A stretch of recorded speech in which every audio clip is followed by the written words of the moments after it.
Prophète Mohammed, que la paix soit sur lui, sallallahu alayhi wa sallam, quand il était à la Mecque, à chaque fois qu'il descendait de chez lui, il y avait une vieille dame qui lui jetait ses déchets dessus. Il n'y avait aucune raison particulière, hein. Juste elle lui jetait ses déchets dessus, comme ça, à chaque fois qu'il passait. Tous les jours, tous les jours, tous les jours, tous les jours. Et ça a duré pendant tellement longtemps que le prophète, il a commencé à s'y habituer.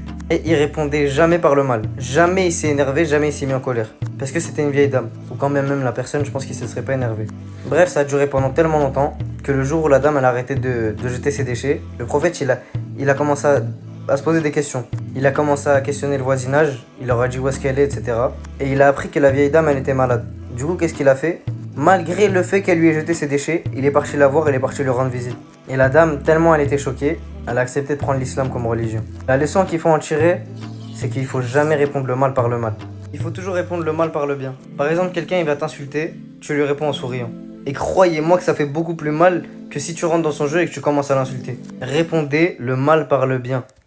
Il n'y a rien de mieux au quotidien.